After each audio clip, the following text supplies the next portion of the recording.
Hello friends, அனைவருக்கும் வணக்கம். தற்போது நாம் காண இருக்கும் தாவரம் வந்து சைப்ரஸ் என்று அழைக்கப்படுகின்றன. இந்த சைப்ரஸ் பாருங்கள், ஓங்கி வளர்ந்து நிமிர்ந்து நிற்கக்கூடிய தாவரம். இங்கே பாருங்கள், இது நம்ம நிலத்திலையும் வைக்கலாம், நீர்லேயும் வைக்கலாம். நம்ம சப்போஸ் ஒரு அடி 2 அடி தொட்டி இருக்குன்னா, தொட்டிக்குள்ளே இந்த பிளான்ஸ் அப்படியே இறக்கிட்டோம்னாலும் கம்ப்ளீட்டாக ரூட் ஃபார்ம் ஆகிடும். தண்ணிக்கு மேலே இந்த தாவரம் தெரியும்.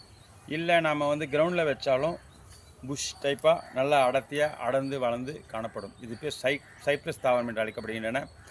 இது வந்து டைரக்ட் சன்லைட்லேயும் வைக்கலாம், ஒன்றும் ட்ரை ஆகாது. செமி ஷேட்லேயும் வச்சுக்கலாம். வாட்டர்லேயும் நம்ம தொட்டியில் போட்டு வாட்டரில் இறக்கணும்னா நம்ம இந்த மாதிரி டார்க் க்ரீன் பிளான்ஸ் கிடைக்கும்.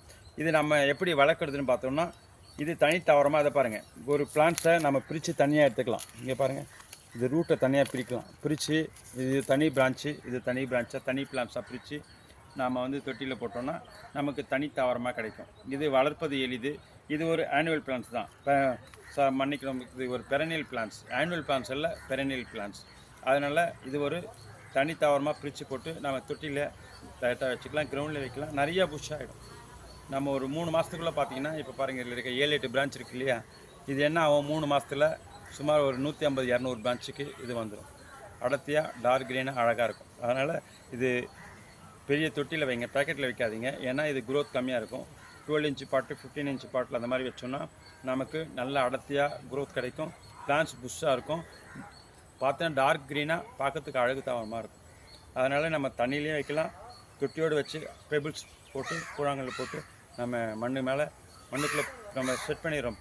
பிளான்ஸ் வந்து பாட்டில் மேலே பெபிள்ஸ் போட்டு நம்ம தண்ணிக்குள்ளே வச்சோன்னா, ஒரு அடி 2 அடி தண்ணிக்குள்ளே வச்சோன்னா இந்த மேலே மட்டும் லீவ் ஸ்டெம் இருக்கணும். ரூட் வந்து பாட் வந்து உள்ள தண்ணிக்குள்ளே இருக்கணும். அப்போ இது வந்து நல்லா க்ரீனரியாக இருக்கும். இது அழுகி போகாது. அதே மாதிரி நம்ம லேண்ட்லேயும் நிலத்துலையும் வச்சுக்கலாம், பாட்டில் வைக்கலாம், டைரக்ட் கிரவுண்டில் இருக்கலாம்.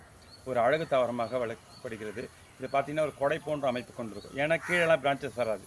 ஒரே ஒரு ஸ்டெம் வந்து மேலே மட்டும் இந்த மாதிரி லீவ்ஸ் இருக்கும். ஒரு குடை போன்ற அமைப்பை ஏற்படுத்தி கொள்ளும்.